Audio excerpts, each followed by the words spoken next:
नमस्कार, news 18 India देख रहे हैं आप और मैं हूं आपके साथ शिवानी पांडे। कोरोना का खतरा अब भी नहीं टला है, इसलिए हम आपसे लगातार अपील करते आए हैं कि मास्क का इस्तेमाल जरूर करें। अगर घर से बाहर निकलें तो मास्क पहनकर ही। इसके लिए एक मुहिम भी शुरू की है न्यूज 18 ने, #मास्क पहनो इंडिया। इसलिए मास्क पहनना बहुत जरूरी है, क्योंकि अगर कोरोना को हराना है तो मास्क के जरिए ही हम ये जंग जीत सकते हैं। वहीं झारखंड के धनबाद में जिला एवं सत्र न्यायाधीश उत्तम आनंद की मौत पर सवाल खड़े हो गए हैं। घटना का सीसीटीवी वीडियो सामने आने के बाद उनकी हत्या किए जाने के आरोप लग रहे हैं। सच्चाई का पता लगाने के लिए परिवार समेत झारखंड सरकार ने भी मामले की जांच सीबीआई से कराने की मांग की है।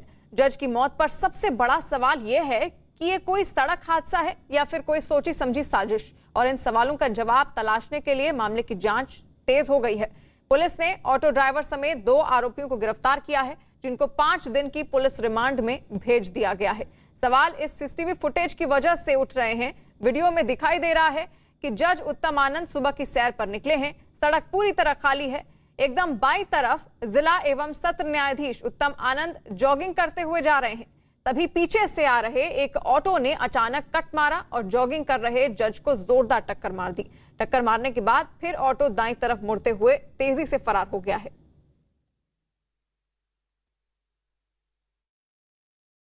हम लोगों ने जो दोनों ऑटो चालक और उसके साथ जो सहयोगी था उसकी गिरफ्तारी हम लोगों ने कर ली है। और जो ऑटो प्रयुक्त था उस घटना में, ऑटो के भी हम लोगों ने जो ऑटो चालक जो 2 लोग पकड़े गए हैं उन लोगों ने कुछ बताया पुलिस को। अभी हम लोग डिफरेंट बिंदुओं पर अभी हमारा अनुसंधान चल रहा है। कोई भी ऐसा ठोस चीज आएगा अनुसंधान के क्रम में हम आपके साथ शेयर करेंगे। और चंद्रमोहन कुमार हजारीबाग से हमारे साथ लाइव जुड़ गए हैं। चंद्रमोहन, लगातार आप नजर बनाए हुए हैं इस पूरे मामले को लेकर, अब तक क्या कुछ जानकारी सामने आ रही है? पुलिस कार्रवाई कहां तक पहुंची है?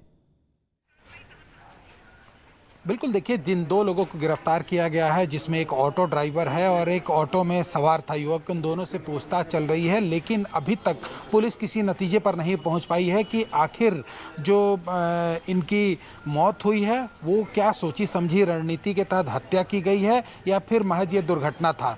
तो वहीं परिवार में जो है वो मातम पसरा हुआ है। उनके घर पे जो उनके रिश्तेदार हैं, उनके आने वालों का तांता लगा हुआ है। साफ तौर पर परिवार के लोगों का यह आरोप है कि यह सोची समझी रणनीति के तहत उनकी हत्या की गई है, क्योंकि कई ऐसे मुकदमे हैं जिसमें उन्होंने अपराधियों को या तो आजीवन कारावास की सज़ा सुनाई थी या फिर उनका बेल रिजेक्ट कर दिया था।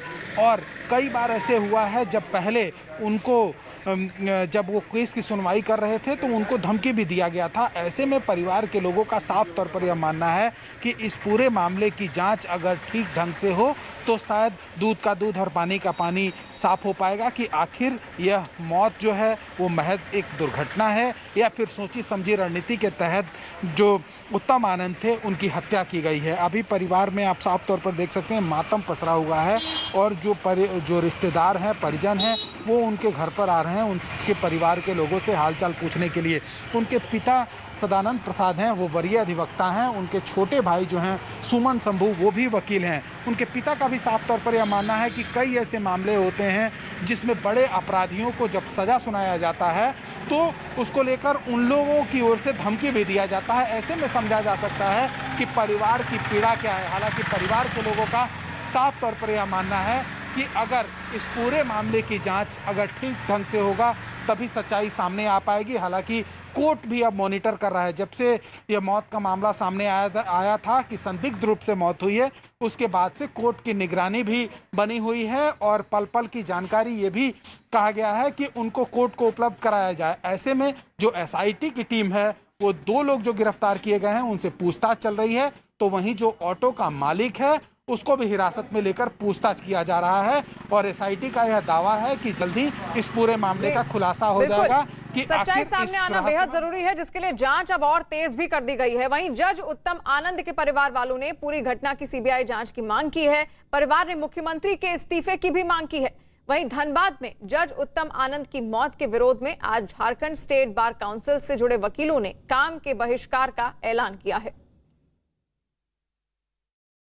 जज उत्तम आनंद के संदिग्ध मौत के मामले में अभी जांच जारी है, लेकिन पुलिस अभी किसी भी नतीजे पर नहीं पहुंची है। हमारे साथ मौजूद हैं उनके पिता और उनके भाई।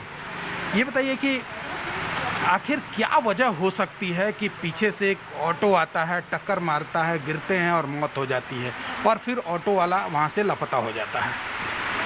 ये तो जो है सो मॉर्निंग वॉक में थे और मॉर्निंग वॉक में जो है सो इनके पास बहुत से केसेस इस तरह का जो है सो हैं जिसमें ट्रायल करते हैं, जिसमें फांसी की सज़ा होती है, जिसमें लाइफ टर्म होता है। इस तरह का केसेस जो है सो बहुत से उनके में था। और जैसा कि हम सुनते हैं कि कुछ पहले जो है सो लाइफ टर्म भी किया था, क्रिमिनल्स को बेल देने से इनकार रिजेक्ट किया था। ये सब बातें को लेके जो है सो उनकी हत्या जो है सो एक प्लान के अंदर कर दी गई है। मैं इतना ही कहना चाहता हूँ, बाकी ये बोलें। कौन लोग हैं जो इस तरह के प्लान किए होंगे? बाकी मैं विशेष नॉलेज तो धनबाद के में नहीं रखता हूँ, लेकिन वहाँ पर जो है सो क्रिमिनल्स लोग जो है सो हैं जिन्होंने जो है सो इस अंजाम को दिया है, जो है यही मेरा कहना है।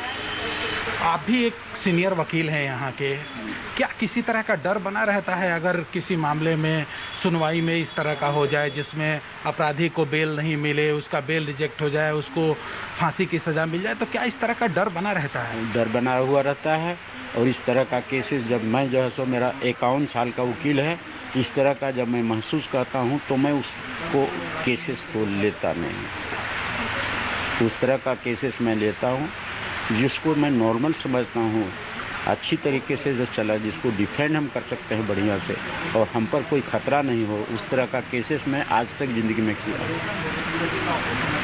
तो शायद यही वजह है कि जब उन्होंने बेल रिजेक्ट किया या फिर फांसी की सज़ा दी तो उनके साथ इस तरह का बर्ताव किया गया। फांसी की सज़ा तो नहीं दी, लेकिन सुने हैं कि लाइफ टर्म किए थे, जो कि मैंने पेपर में पढ़ा था, प्रभात खबर में जैसे, और उसका रेफरेंस हम नहीं कर सकते हैं, लेकिन हमको जो है सो कहे हुए थे।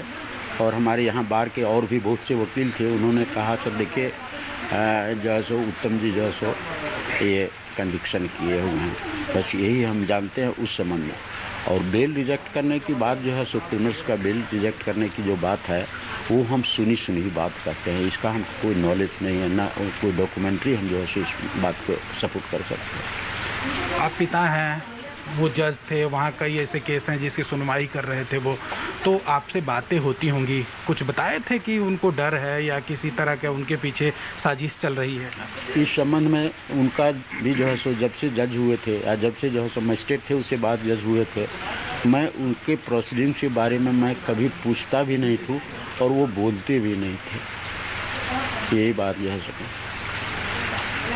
पुलिस जो जांच कर रही है, क्या उससे आप आश्वस्त हैं कि जांच सही दिशा में चल रही है? जांच जो है सो यहाँ मुख्य न्यायाधीश के मॉनिटरिंग में जो है सो एक केस चल रहा है, इसलिए मैं इस बारे में जो है सो पुलिस को भी किसी तरह की हम किसी बात नहीं कर सकते हैं और दूसरी बात भी नहीं, क्योंकि ये मैटर सुप्रीम कोर्ट तक भी गया हुआ है। सुप्रीम कोर्ट बार एसोसिएशन ने जो है सो भी उसमें जो है सो किया हुआ है, इसलिए मैं इस पर कोई फर्दर कोई कमेंट नहीं कर सकता। क्या सीबीआई जांच होनी चाहिए पूरे मामले की? सीबीआई जांच हो, वो जो है सो चीफ जस्टिस जो है सो अपने खुद से मॉनिटरिंग कर रहे हैं, तो वही जो है सो जो भी करेंगे मैं उस पर पूरा विश्वास रखता हूँ, उन पर पूरा विश्वास मेरा। उत्तम आनंद के छोटे भाई भी हमारे साथ मौजूद हैं, ये बताइए आखिर क्या वजह हो सकता है इस मौत के पीछे?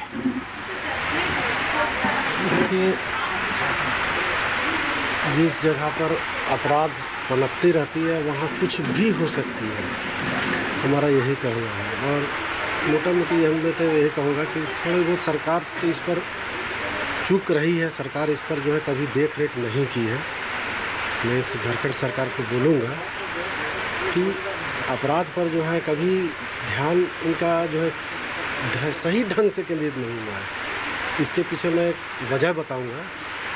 आज मेरे फादर का 51 साल का प्रैक्टिस हो गया है, ठीक है। हजारीबाग जिला अंतर्गत एक प्रखंड है बड़का गांव क्षेत्र, वहाँ बहुत बड़े आज से बहुत पहले कांड हुआ था, बेलतू नरसंहार, ठीक है। उस समय जो है उस नरसंहार में बहुत सारे अपराधी पकड़ाए थे, उनमें से कुछ अपराधियों को जो है एक जज साहब थे वो सजा किए थे। परिवार भी यही चाहता है कि निष्पक्ष रूप से जांच हो और सच्चाई सबके सामने आए। बीजेपी नेता बाबूलाल मरांडी ने जज की मौत को हत्या करार दिया है और मामले की जांच सीबीआई से करवाए जाने की मांग की है।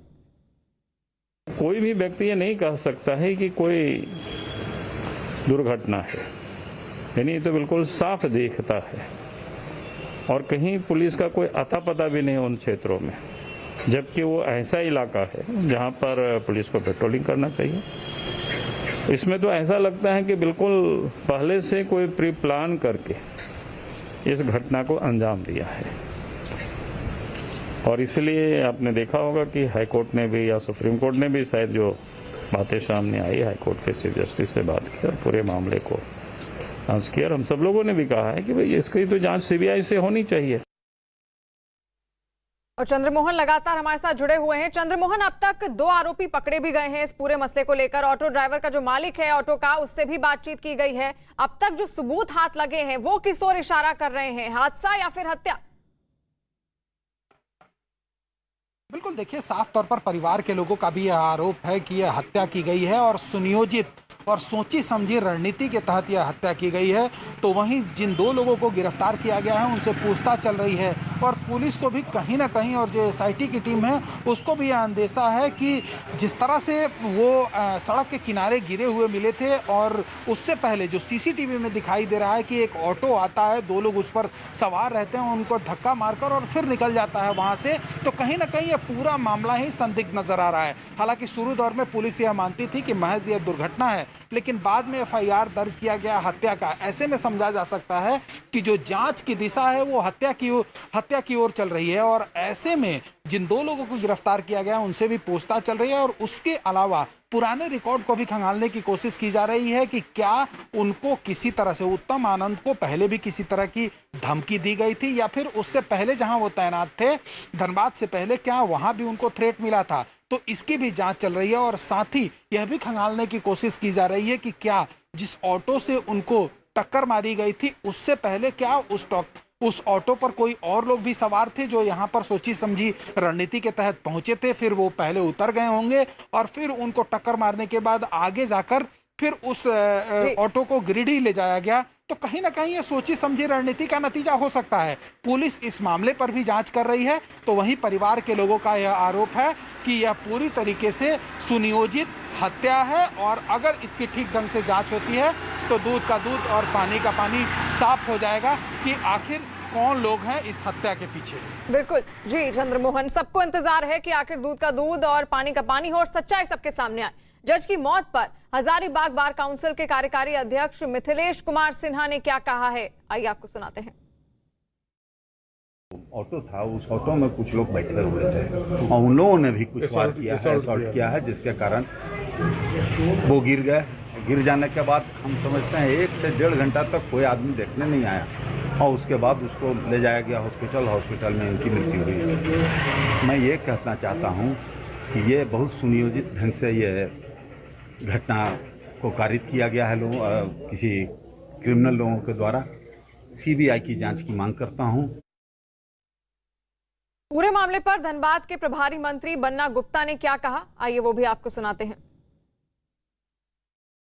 पहली तो मुझे बहुत दुख है जज साहब की मौत का, उनकी आत्मा की शांति की कामना करता हूं और हमने उपायुक्त धनबाद, एसपी, एसएसपी धनबाद को निर्देश भी दिया था कि आप तुरंत एसआईटी का गठन करें और गठन करके इस मामले की पूरी सत्यता 7 दिनों के अंदर अंदर इसकी पूरी जांच करके प्रतिवेदन प्रस्तुत करें। चंद्रमोहन लगातार हमारे साथ जुड़े हुए हैं। चंद्रमोहन, परिवार वालों की क्या मांग है, उनका क्या कहना है, क्या उनके पास किसी तरह का कोई फोन कॉल अब तक आया है?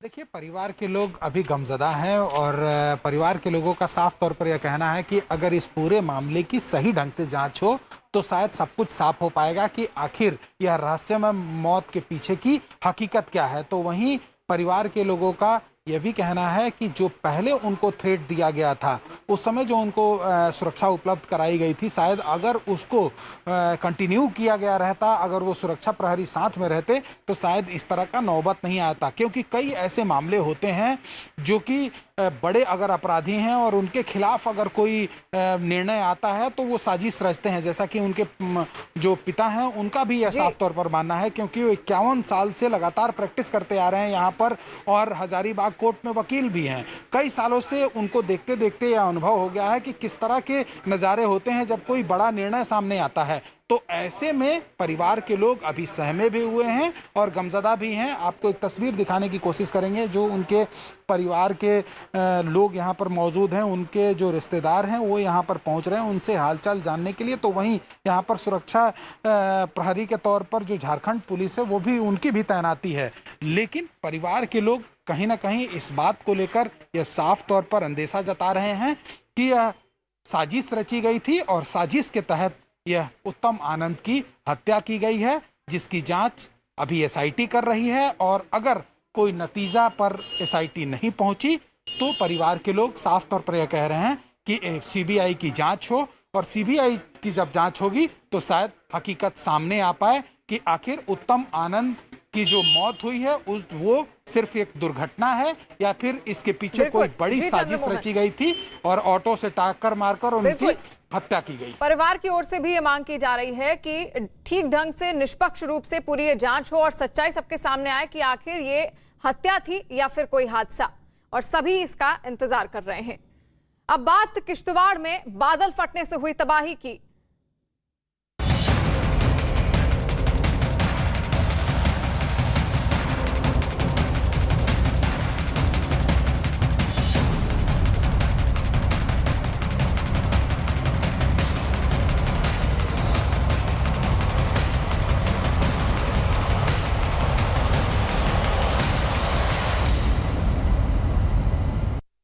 जम्मू कश्मीर के किश्तवाड़ में बादल फटने के बाद की तबाही की तस्वीरें सामने आई। 2 दिन पहले वहां बादल फटने से मची तबाही में अब तक 9 लोगों की मौत हो चुकी है और 30 लोग अब भी लापता हैं, जिनकी तलाश में बड़े पैमाने पर सर्च ऑपरेशन चलाया जा रहा है। इस बीच न्यूज 18 की टीम किश्तवाड़ के उस गांव में पहुंची जहां बादल फटा था। वहां हर तरफ तबाही की निशानियां दिखाई दी। जहां कल तक लोगों के घर थे वहां मलबा नजर आया। कुछ मकानों के अंदर उस मलबे में दबा सामान दिखा। जो मकान इस कहर में बचे वो भी रहने के लायक नहीं बचे। ऐसा लगा कि पूरा गांव ही पहाड़ों से गिरे पत्थरों और मलबे के बीच दफन हो गया हो और उधर से कोई नदी बह रही हो। वहां लोगों के पास रहने के लिए ना घर बचे हैं और ना ही कोई सामान। ये तस्वीरें आप देखिए, जम्मू कश्मीर के किश्तवाड़ की ये तस्वीरें हैं जहां पर बादल फटने की वजह से किस तरह तबाही का मंजर देखने को मिल रहा है। आप देख सकते हैं लगातार वहां पर सुरक्षाकर्मी तैनात हैं और लोगों को सुरक्षित स्थानों पर भेजा जा रहा है, क्योंकि बादल फटने के बाद की ये तस्वीरें आप देख सकते हैं और इससे एक अंदाजा लगा सकते हैं कि वहां पर लोगों पर क्या गुजरी होगी। जीरो की विजुअल से जो एक दिन पहले यहाँ पर बादल फटने के बाद जो है इसी नाले से जो है वो पानी आया था और यहाँ पर जो है लोगों के रिहायशी मकान हुआ करते थे, लेकिन अब जो है बिल्कुल यहाँ पर पानी है और मिट्टी है। बताया जा रहा है कि यहाँ पर जो है पहली बार जब पानी आया तो कम बहाव में पानी आया था और लोगों के घरों में जब वो पानी गया तो और कुछ लोग जो है यहाँ से उन लोगों को बचाने के लिए, रेस्क्यू के लिए जो है वो गए थे। लेकिन उसके कुछ टाइम बाद जो है दोबारा से पानी आया, लेकिन उसका फ्लो काफ़ी तेज़ था और उसके चलते जो है यहाँ पर पूरी बस्ती जो है उजड़ गई। तकरीबन अभी भी यहाँ पर दर्जन के करीब जो है लोग मिसिंग है, लेकिन ज़िला इंतज़ामिया का यहाँ पर ऑपरेशन तो रेस्क्यू चल रहा है, लेकिन अभी भी जो है कुछ लोग फंसे हुए हैं। लेकिन लोगों में काफ़ी नाराज़गी है कि जिस तरह से यहाँ पर ज़िला इंतज़ामिया को काम करना चाहिए था उस तरीके से जो है ज़िला इंतज़ामिया यहाँ पर दिख नहीं रही है। और लोगों का यही कहना है कि अब जो है इन्हें यहाँ से कहीं दूसरी जगह शिफ्ट किया जाए ताकि ये भी अब वहाँ पर जो है चैन की नींद सो सकेंगे, क्योंकि यहाँ पर लोगों का कहना है कि इस जगह पर इनका नामुमकिन है कि वो अब यहाँ पर वो बच सके। और लोगों ने लेफ्टिनेंट गवर्नर से भी अपील की है कि वो फौरी तौर पर इन लोगों को कंपनसेट किया जाए ताकि ये दोबारा से अपना घर बना सके और वहाँ पर अपनी ज़िंदगी बसा सकें। किश्तवाड़ में आसमानी आफत में सब कुछ गंवा चुके लोगों ने प्रशासन की तरफ से की जा रही मदद को नाकाफी बताया और सरकार से मदद की अपील की।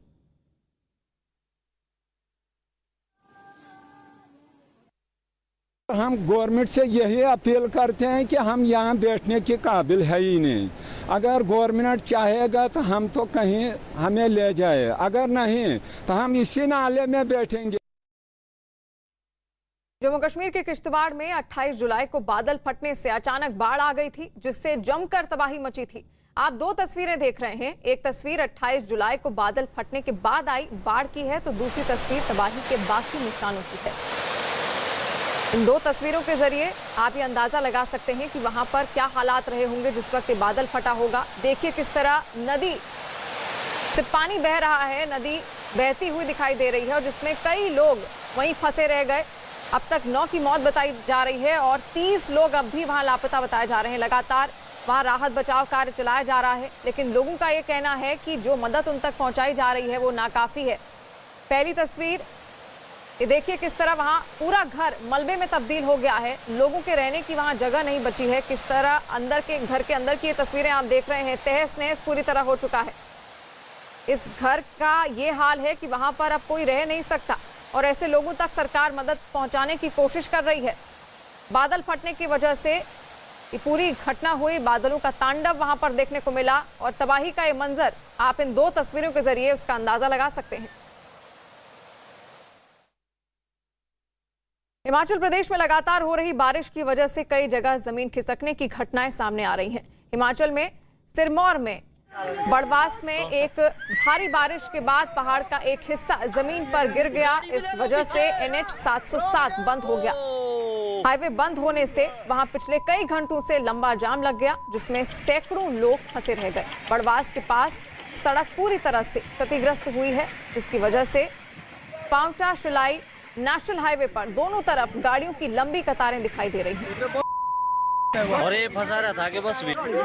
और ये देखिए तस्वीरें आप तक हम पहुंचा रहे हैं। हिमाचल प्रदेश के सिरमौर की ये तस्वीरें हैं, कुदरत की मार के निशान है ये। किस तरह पूरा का पूरा पहाड़ वहां नीचे खिसक आया रोड पर ही, जिसकी वजह से जो नेशनल हाईवे है उसको बंद करना पड़ा। दोनों तरफ से आवाजाही को रोकना पड़ा और किस तरह पत्थर ऊपर से नीचे गिरकर आ रहे हैं। ये जम्मू कश्मीर हिमाचल प्रदेश के सिरमौर की तस्वीर हम आप तक पहुंचा रहे हैं। तबाही का ये मंजर देखिए, जिसकी वजह से लोगों को काफी परेशानियों का सामना करना पड़ रहा है, क्योंकि बीच सड़क में ही ये मलबा गिर गया, जिसकी वजह से आना जाना वहां पर रोक दिया गया है, बाधित हो गया है और लोगों को अब परेशानियों का वहां पर सामना करना पड़ रहा है।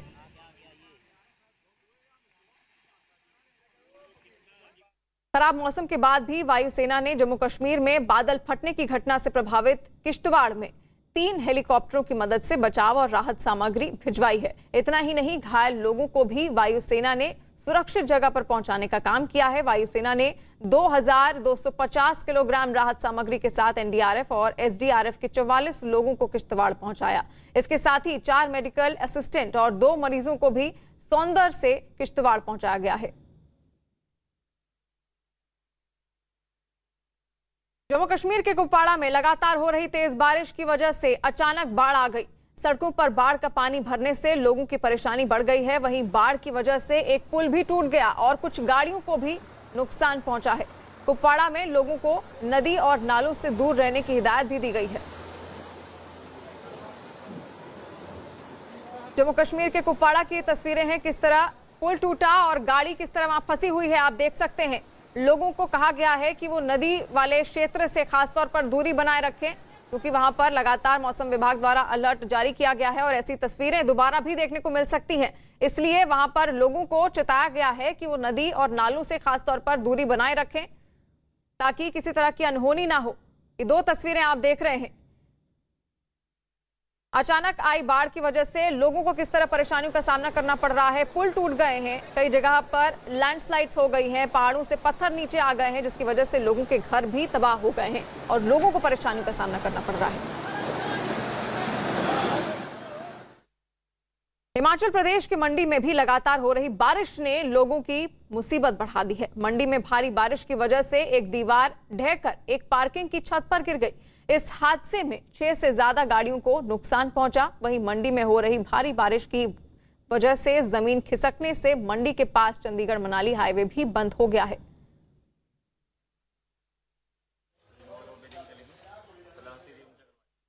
पश्चिम बंगाल में दार्जिलिंग के कलिम्पोंग में भी तेज बारिश की वजह से जमीन खिसकने की घटना सामने आई है। वहां पर पहाड़ का एक हिस्सा रोड पर गिर गया, जिससे सिलीगुड़ी सिक्किम नेशनल हाईवे 10 पूरी तरह से बंद हो गया। फिलहाल मशीनों की मदद से नेशनल हाईवे 10 को खोलने की कोशिश की जा रही है।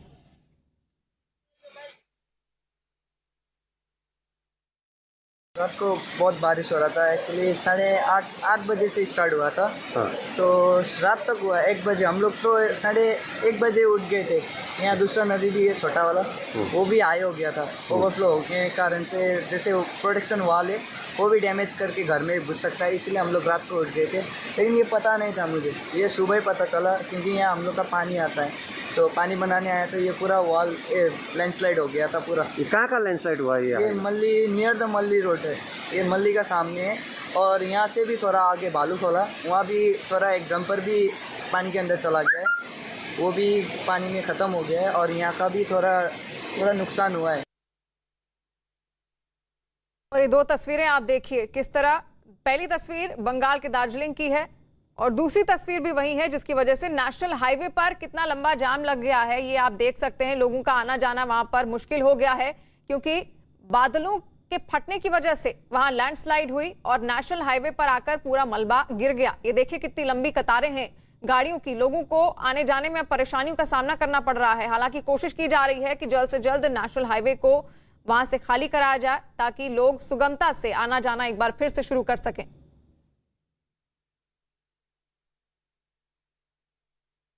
हरियाणा के हथनी कुंड बैराज से लगातार पानी छोड़े जाने के बाद दिल्ली में यमुना नदी खतरे के निशान को पार कर गई है। आज सुबह 11 बजे यमुना का जलस्तर 205.34 मीटर पर पहुंच गया, जो खतरे के निशान से ऊपर है। यमुना का जलस्तर बढ़ने की वजह से आसपास के इलाकों में बाढ़ का खतरा बढ़ गया है। और तस्वीरें आप देख सकते हैं कि यमुना का जलस्तर बढ़ा हुआ आपको दिखाई दे रहा होगा, जिसकी वजह से अब वहां पर परेशानियां भी बढ़ गई हैं। खासतौर पर जो प्रशासन है उसके लिए बड़ी परेशानी है, क्योंकि दिल्ली में यमुना का जलस्तर बढ़ने लगा है। हरियाणा के हथनी कुंड बैराज से लगातार पानी छोड़े जाने की वजह से दिल्ली में यमुना नदी अब खतरे के निशान को पार कर गई है। और आज सुबह 11 बजे यमुना का जलस्तर 205.34 मीटर पर पहुंच गया, जो खतरे के निशान से काफी ऊपर है।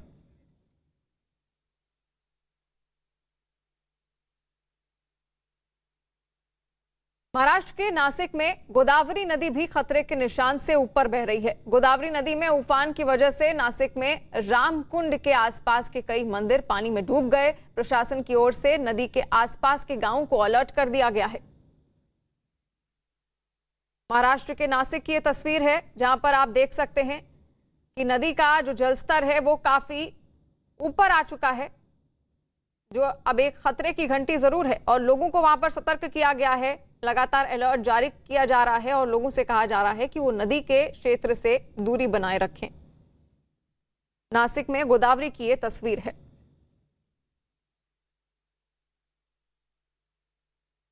राजस्थान कांग्रेस प्रभारी अजय माकन ने अपने दौरे के आखिरी दिन आज जयपुर में पार्टी के पदाधिकारियों के साथ बैठक की। न्यूज 18 के भवानी सिंह की खबर है कि इस बैठक में सत्ता और संगठन से जुड़े मुद्दों पर बातचीत हुई। बैठक के बाद अजय माकन ने गहलोत सरकार के काम को सराहा और मंत्रिमंडल विस्तार पर साफ किया कि हाईकमान इस पर आखिरी फैसला लेगा, जो सभी को मंजूर होगा। अजय माकन विधायकों और पार्टी पदाधिकारियों के साथ हुई बातचीत की जानकारी दिल्ली में हाईकमान को सौंपेंगे, जिसके बाद मंत्रिमंडल विस्तार पर फैसला लिया जाएगा। बताया जा रहा है कि मुख्यमंत्री अशोक गहलोत के घर अजय माकन लंच करेंगे और उसके बाद वो दिल्ली के लिए रवाना हो जाएंगे। मंत्रिमंडल का और राजनीतिक नियुक्तियों का हमारे प्रदेश के अंदर रिक्त जो जिला और ब्लॉक अध्यक्ष हैं, उनका इन सब चीज़ों के ऊपर हम लोगों कार्य और मंत्रणा सबसे कर रहे हैं। कल जब मैंने विधायकों से मुलाकात करी तो मैंने उनसे भी चर्चा करी। एक जो प्रश्नावली था उसके अंदर जिला और ब्लॉक में किस प्रकार से हम मजबूत कर सकते हैं वो भी था। आज भी जब हम लोगों ने यहाँ पर प्रदेश कांग्रेस कमेटी में जो पदाधिकारियों से चर्चा करी तो उसमें भी हम लोगों ने इस बात की चर्चा करी। तो ये एक निरंतर चर्चा सब लोगों से हो रही है और अच्छे लोगों की नियुक्तियां अच्छी जगह के ऊपर होंगी और जल्द होंगी। किसी को लेकर के कोई शक और संशय नहीं है। जैसे मैंने पिछली बार कहा, मैं दोहराना चाहता हूं कि हर कोई हाई कमांड के ऊपर पूरा विश्वास रखता है और उन्होंने कहा है कि जो हाई कमांड तय करेगा, जिस भूमिका के अंदर तय करेगा, वो सबको मंजूर है, हर एक व्यक्ति को। और भवानी सिंह हमारे साथ जुड़ गए हैं जयपुर कांग्रेस दफ्तर के बाहर से। भवानी, अच्छे लोगों की नियुक्तियां अच्छे जगह पर होंगी, अजय माकन ने ऐसा कहा है। इस बैठक के बाद क्या नतीजा आप सामने आ रहा है? देखिए, इसके बाद में सबसे बड़ी ब्रेकिंग खबर यह है कि अजय माकन ने यह कहा है कि सरकार में बैठे हुए कई मंत्री, यानी जो अशोक गहलोत मंत्रिमंडल में कई मंत्री है, वो अपना पद स्वैच्छिक रूप से छोड़ने को तैयार है। उन्होंने कहा कि उन्होंने कईयों को ऑफर किया है, उन मंत्रियों ने ऑफर किया है कि वो पद छोड़कर संगठन में काम करने को तैयार है। ये साफ इंडिकेशन है कि बड़ी छंटनी होने जा रही है और कई मंत्री ड्रॉप होंगे और मंत्रिमंडल विस्तार बहुत जल्दी होने वाला है। ये सबसे बड़ा संकेत है। इस पूरे जो 3 दिन का मंथन हुआ उससे अजय माकन ने साफ मैसेज दे दिया कि बड़ी सर्जरी होने वाली है और कई मंत्रियों को हटाया जा सकता है। हटाने का नाम लेने के बजाय उन्होंने कहा कि वो मंत्री खुद पद छोड़ने को तैयार है, यानी कि तकरीबन बड़ी संख्या के अंदर वहां से हटाकर उनको संगठन में अकोमोडेट किया जाएगा। यानी कि दो काम एक साथ होंगे। मंत्रिमंडल फेरबदल होगा, उसके बाद में संगठन में उनको जगह दी जा सकती है। हो सकता हो कि यहाँ पर भी पंजाब की तरह फॉर्मूला लागू किया जाए कार्यवाही अध्यक्ष बनाने का, या संगठन के अंदर कुछ उपाध्यक्ष और बनाया जाए, जिन मंत्रियों को हटाया जाए उनको लगाया जाए। तो आज 3 दिन का लबोलबाव यह है कि 2 दिन पहले रायशुमारी की थी विधायकों के साथ में और तीसरे दिन संगठन के पदाधिकारियों के साथ रायशुमारी की, वो कंप्लीट हो गई। अजय माकन यहाँ से निकल चुके हैं, मुख्यमंत्री के यहाँ लंच करेंगे, उसके बाद में सीधे फ्लाइट पकड़ेंगे और दिल्ली जाएंगे और कांग्रेस अध्यक्ष सोनिया गांधी को रिपोर्ट देंगे। वो रिपोर्ट देने के बाद में आगे का जो टास्क है वो तय होगा, यानी कि स्टेप टू स्टेप होगा क्या। 3 लेवल पे 3 काम होने हैं, एक मंत्रिमंडल में फेरबदल, दूसरा पॉलिटिकल, यानी कि यहाँ का रिपोर्ट कार्ड सोनिया गांधी को सौंपा जाएगा, उसके बाद ही आगे का फैसला लिया जाएगा। भवानी, आप बने रहिए हमारे साथ। इससे पहले मुख्यमंत्री अशोक गहलोत ने कल अपने सरकारी आवास पर कांग्रेस विधायकों की एक बैठक बुलाई थी, जिसमें उन्होंने पायलट गुट को सत्ता संगठन में जगह देने के संकेत दिए। इस बैठक में राजस्थान प्रभारी अजय माकन भी मौजूद थे। बैठक के बाद विधायकों को गहलोत ने डिनर भी कराया, जिसमें उन्होंने सभी विधायकों को एकजुटता का मंत्र देते हुए कहा कि सभी को पुरानी बातें भूलकर एकजुटता के साथ आगे बढ़ना चाहिए। गहलोत के इस बयान को पायलट के साथ सुलह की दिशा में कदम माना जा रहा है। हालांकि दिल्ली में होने की वजह से पार्टी की इस अहम बैठक में सचिन पायलट शामिल नहीं हो पाए। भवानी, आपके पास वापस लौटते हैं। जिस तरह अब आपने भी कहा कि मंत्रिमंडल में बहुत ज्यादा फेरबदल हो सकता है, कई मंत्री हटाए जा सकते हैं, लेकिन जो विवाद था, गहलोत चाहते थे कि जो पायलट गुट के कुछ 3 ही विधायक हों। हालांकि सचिन पायलट का कहना था कि उनके गुट से 6 विधायक कम से कम होने चाहिए। क्या उस रेशियो को लेकर बात बन पाई है या फिर नहीं? देखिए, 2 बातें। एक तो ये है कि इतनी रायशुमारी के बाद में ये तो तय है कि फेरबदल होना। अभी भी अशोक गहलोत और सचिन पायलट दो कोनों पर खड़े हैं। दोनों के बीच में कोई कम्युनिकेशन नहीं है, कोई बातचीत नहीं है, दोनों के बीच में कोई मीटिंग नहीं हो पा रही है।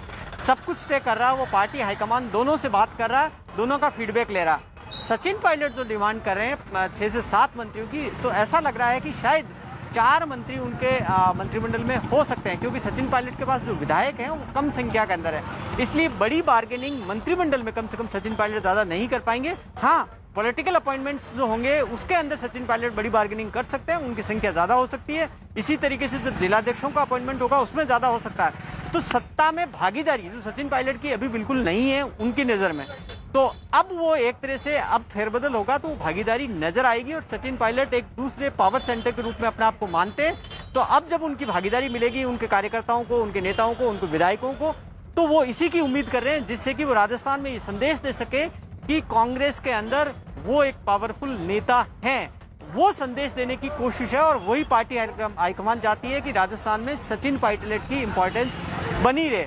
इससे ज़्यादा फेरबदल जैसा कांग्रेस में हुआ कि यहाँ प्रदेश अध्यक्ष बदलना जाए, ऐसा नहीं हो रहा है।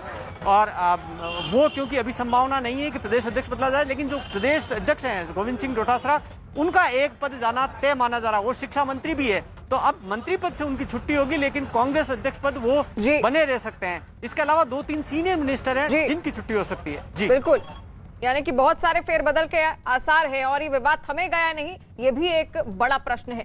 इस बीच राजस्थान कांग्रेस में जारी विवाद पर बीजेपी नेता और केंद्रीय मंत्री अर्जुन राम मेघवाल का बयान सामने आया। राजस्थान सरकार तो 2 खेमों में बंटी हुई है, जब से बनी है तब से ही बनी हुई 2 खेमों में बंटी हुई है। आपको लगता है कि वहाँ पर जो खेमा है वो कहीं न कहीं कांग्रेस नेतृत्व की जनता त्रस्त होगी इस खेमेबाजी से, और लॉ एंड ऑर्डर बिगड़ गया, दलितों पे अत्याचार बढ़ गए, महिलाओं पे अत्याचार बढ़ गए। इस रायशुमारी से क्या होने वाला है? कुछ नहीं होने वाला है। ये कुशासन की प्रतीक बन गई है वर्तमान राजस्थान सरकार। अजय माकन ने गहलोत सरकार के काम पर क्या बयान दिया, वो भी आपको सुनाते हैं। जब मैं विधायकों से बात कर रहा था तो मुझे हर विधायक ने मुझे इस बात के लिए बताया कि किस प्रकार से उसकी कॉन्स्टिट्यूएंसी में कितने अभूतपूर्व विकास के कार्य हुए हैं। एक के बाद एक विधायक आकर के और साथ में ये बता रहे थे कि उनके इतने सैंक्शन हुए, इतने शुरू हो गए, तो मुझे इस बात की खुशी हुई कि हमारे राजस्थान की सरकार और कांग्रेस के तमाम विधायक संतुष्ट हैं और वो सबके सब लोग विकास के गति पकड़ करके आगे चल रहे हैं। और अब बात टोक्यो ओलंपिक्स में आज के मुकाबलों की। बैडमिंटन में आज दोपहर 1:15 पर पीवी सिंधु का क्वार्टर फाइनल मुकाबला होना है। वहीं पुरुष हॉकी में आज दोपहर 3 बजे भारत और जापान के बीच मैच होना है, यानी कि कुल मिलाकर आज 2 मैच होने हैं। पहला मैच पीवी सिंधु का होगा, जो बैडमिंटन में आज दोपहर 1:15 के आसपास पीवी सिंधु का क्वार्टर फाइनल मुकाबला होना है। वहीं दूसरी ओर पुरुष हॉकी टीम का आज मैच होना है। और अब टोक्यो ओलंपिक्स की मेडल टैली पर एक नजर डाल लेते हैं। मेडल टैली आखिर क्या इशारा कर रही है? पहले पोजीशन पर चीन है, जहां पर चीन को 17 गोल्ड मिले हैं, सिल्वर 8 मिले हैं, ब्रॉन्ज की बात करें तो 11 मिले हैं, यानी कि कुल मिलाकर 26 मेडल चीन ने अपने नाम कर लिए हैं। जापान दूसरे स्थान पर है, यूएसए तीसरे स्थान पर है और वहीं भारत 48वें स्थान पर है। भारत को केवल अभी तक मीराबाई चानू ने 1 सिल्वर मेडल जिताया है, यानी कि कुल मिलाकर 1 मेडल अब तक भारत के खाते में आया है।